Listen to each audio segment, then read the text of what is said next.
ጤና ይስጥልኝ የፍኖተ ዲሞክራሲ ሬዲዮ አድማጮች ተለመደውን የአክብሮት ሰላምታችንን ያቀርበን ፕሮግራማችንን እንጀምራለን።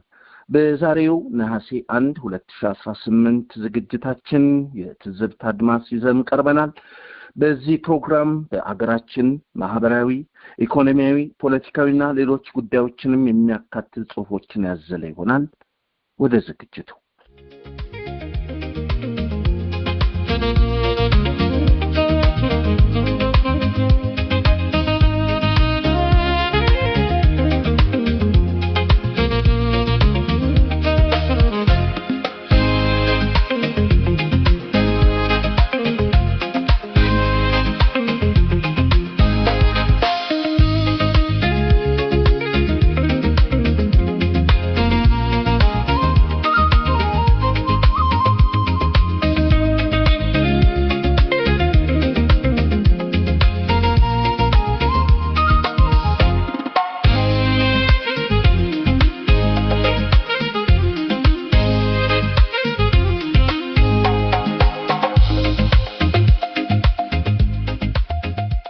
ውሸት በየቀኑ አዲስ ልብስ ልትለብስ ትችላለች። እውነት ግን ልብስ አትፈልግም። ሚዲያ የህዝብ ድምጽ፣ የእውነት መስታወትና የተጠያቂነት መድረክ ነው። በተለይም በህዝብ ገንዘብ የተገነባና በህዝብ ግብር የሚተዳደር ሚዲያ ለማንኛውም ፖለቲካዊ ኃይል ሳይሆን ለህዝብ ብቻ ተጠሪ መሆን አለበት። ይሁን እንጂ በብዙ አገራት ህዝብ ላቡን ጠፍጥፎና ጥሪቱን አፍስሶ የገነባው የህዝብ ሚዲያ ከዋና ተልእኮ ተለይቶ የስልጣን ማስቀጠያና የአምባገነኖች የፕሮፓጋንዳ መፈንጫ ሲሆን ይታያል። ይህ ሁኔታ ለዲሞክራሲ፣ ለህዝብ መብትና ለእውነትን አደገኛ ነው። ሚዲያ ከስልጣን ባለቤቶች የሚሰጠውን መረጃ ብቻ እየደገመ ከቀረ የህዝብን ችግር ማንሳት፣ የተጠያቂነትን ባህል ማጠናከርና እውነትን ማጋለጥ የሚገባውን ሚና ያጣል። በዚህ ጊዜ ሚዲያ የህዝብ አገልጋይ ሳይሆን የጥቂት ባለስልጣኖች አገልጋይ ይሆናል። ትናንት የተነገረ ውሸት ዛሬ ሲጋለጥ ነገ ደግሞ በአዲስ ቀለም ተቀብቶ ይመለሳል። ትናንት በሬ ወለደ ብለው የሞከሩትን ዛሬ ነጭ ኑግ ጥቁር ወተት ሰጠ ብለው ይቀጥላሉ። ነገ ደግሞ አውራ ዶሮ እንቁላል ጣለ ቢሉ እንኳን የሚያጨበጭብ ተመልካች እንዳለ ያስባሉ። የሚያስገርመው ግን ውሸቱ በገበያ አዳራሽ ላይ አይሸጥም። በህዝብ ገንዘብ በሚንቀሳቀሱ የብዙሃን መገናኛ ተቋማት ላይ እንደ ኦፊሻላዊ እውነት ይቀርባል። ህዝብ በከፈለው ግብር የተገዙ ማይክሮፎኖች የህዝብን ጥያቄ ከማስተጋባት ይልቅ የውሸት ማጉያ ሲሆኑ ማየት ያሳዝናል። ህዝብ የገነባው ሚዲያ ህዝብን ከማስተማር ይልቅ ማደንቆር ከጀመረ ከዚህ በላይ የሚያሳዝን ነገር ምን ይኖራል? እንደሚባለው ውሸት 1000 ኪሎ ሜትር ብትጓዝም እውነት አንድ ቀን በአንድ እርምጃ ትደርስበታለች። ይሁን እንጂ እነዚህ የፕሮፓጋንዳ አርኪቴክቶች በዚህ አያምኑም። እነሱ የሚያምኑት ካሜራው እስከበራ ድረስ እውነትን ማጥፋት ይቻላል በሚል ሐሳብ ነው። ካሜራው ግን ምስል እንጂ እውነት አይፈጥርም። ማይክሮፎንም ድምጽ እንጂ እምነት አይወልድም። በእውነቱ የሚያስገርመው ልጅ አባቱን መምሰሉ አይደለም፣ አባቱን በውሸት መብለጡ ነው።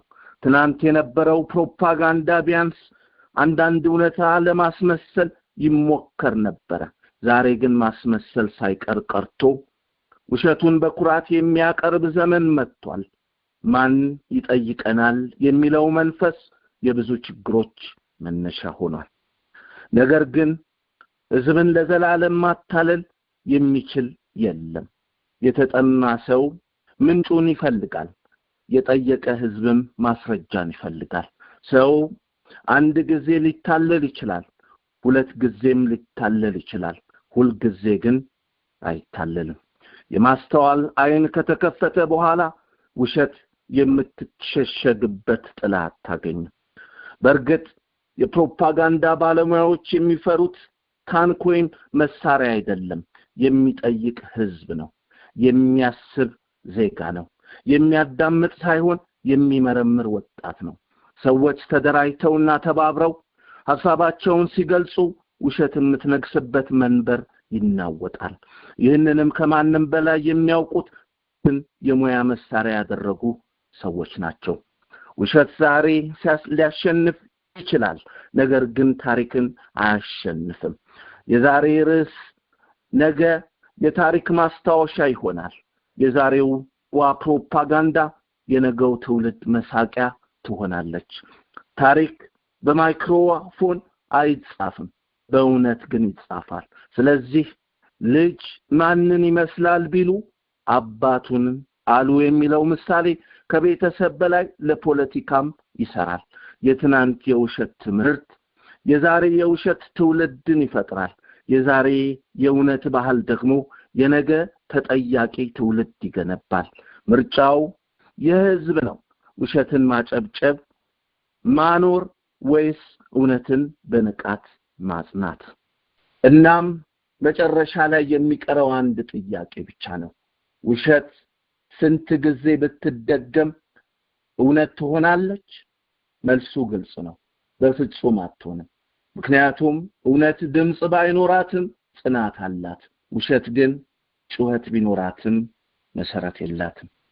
ውሸት አጭር እግር አላት የሚለው አባባል በዘመናችን አዲስ ፈተና ገጥሟታል። ምክንያቱም ውሸት ብቻውን መሮጥ አልበቃትም። ማይክሮፎን፣ ካሜራ፣ ስቱዲዮና የህዝብ ገንዘብ ሲጨመርላት ራሷን እንደ እውነት ለማቅረብ ትሞክራለች። ትናንት በሬ ወለደ ብለው ያስተጋቡ ነበር።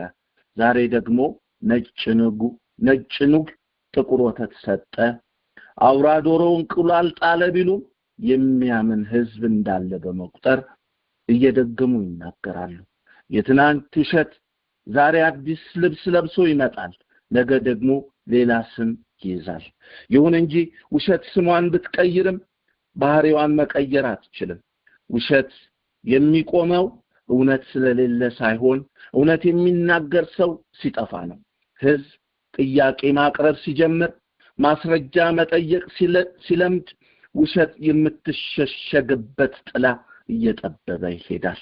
ስለዚህ የፕሮፓጋንዳ ታላቁ ፍርሃት የሚያስብና የሚጠይቅ ህዝብን ነው፣ የሚያጨበጭብን ህዝብ አይደለም። ዛሬ በብልጭልጭ ቃላት የሚሸፈን ውሸት ነገ በእውነት ፊት መቆም አይችልም።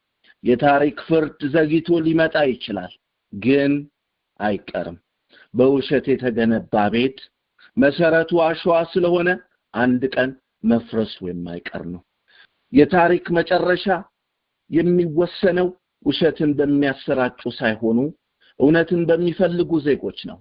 ህዝብ ተደራጅቶ ተባብሮ በማስተዋልና በንቃት ሲቆም ውርድ ለራሱ እንደሚሆን የተረዱት የፕሮፓጋንዳ ባለሙያዎች ከሁሉ በላይ የሚፈሩት የተባበረና የሚያስብ ህዝብን መፍጠሩን ነው። ውሸት ሁልጊዜ በአንድ መልክ አይቀርብም። አንድ ውሸት በማስረጃ ሲጋለጥና እውነት ፊት ሲያጣ የሚጠፋ አይደለም። ይልቁንም ሌላ መልክ ይይዛል። አዲስ ቃላትን ይለብሳል። አዲስ ተራኪዎችን ያገኛል። እንደ አዲስ እውነትን ለማቅረብ ይሞከራል። ይህ ደግሞ የሐሰት ፕሮፓጋንዳ ተፈጥሯዊ ባህሪ ነው። ዓላማው እውነትን ማስረዳት ሳይሆን የህዝብን ግንዛቤ መቆጣጠር ነው። የሐሰት ፕሮፓጋንዳ እውነትን ለማሸነፍ አይሞክርም። እውነትን በድምጽ ለመሸፈን ነው የሚሞክረው። የተደጋገመ ውሸት በአንዳንድ ሰዎች አእምሮ ውስጥ እንደ እውነት እንዲቆይ የሚያደርገው በዚህ መርህ ነው። አንድ ነገር ብዙ ጊዜ ሲደጋገም እውነት አይሆንም፣ ነገር ግን እውነት መስሎ ሊታይ ይችላል። ታሪክ እንደሚያስተምረን የፕሮፓጋንዳ እድሜ ከእውነት እድሜ አጭር ነው። ምክንያቱም እውነት በማስረጃ ትቆማለች፣ ውሸትን ግን በትርክት ይኖራል።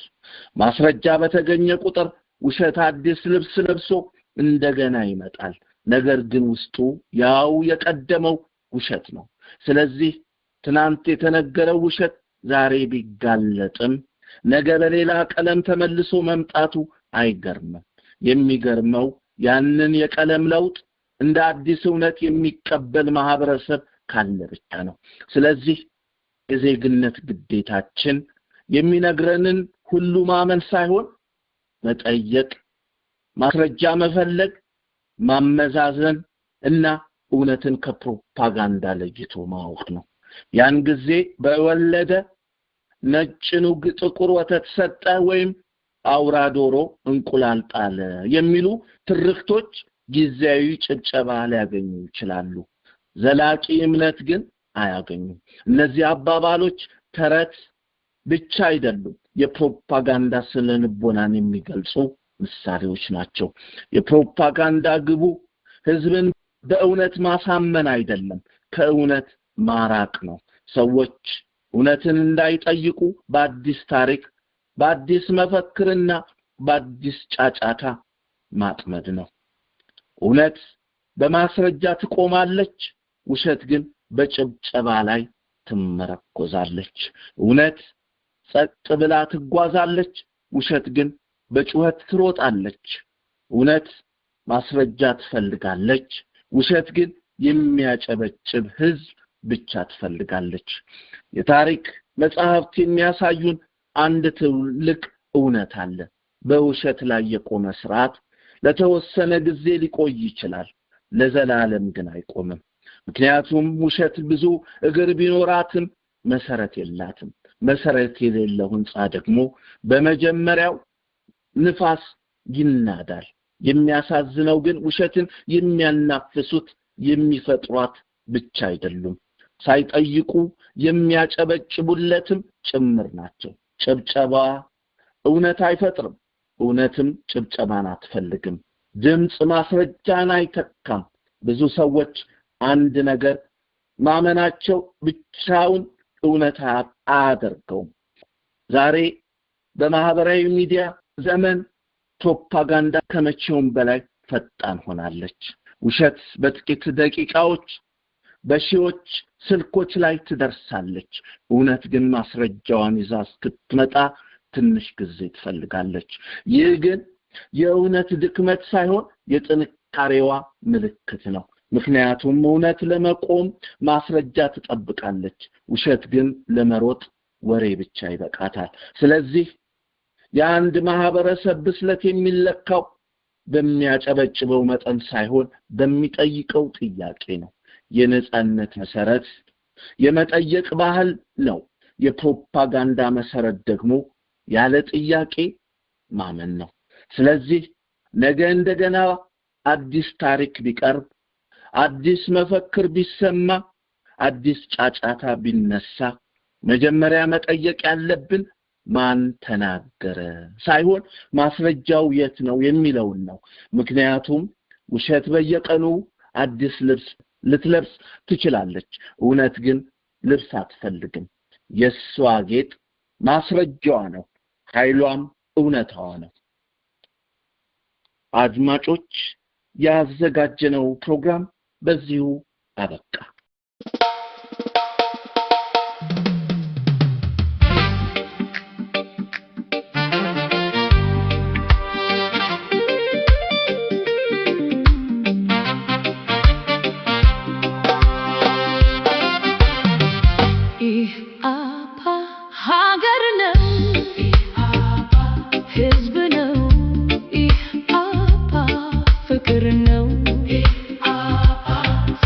Know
ክቡራን አድማጮች እኛም ያዘጋጀነውን ፕሮግራም በዚሁ አብቅተናል። በሚቀጥለው ሳምንት በሌላ ሀገር ቤት ዜና እስክንገናኝ እናንተ አድማጮች በያላችሁበት መልካሙን ሁሉ እየተመኘንላችሁ እንሰናበታለን። እስከ ሳምንት መልካም ሳምንት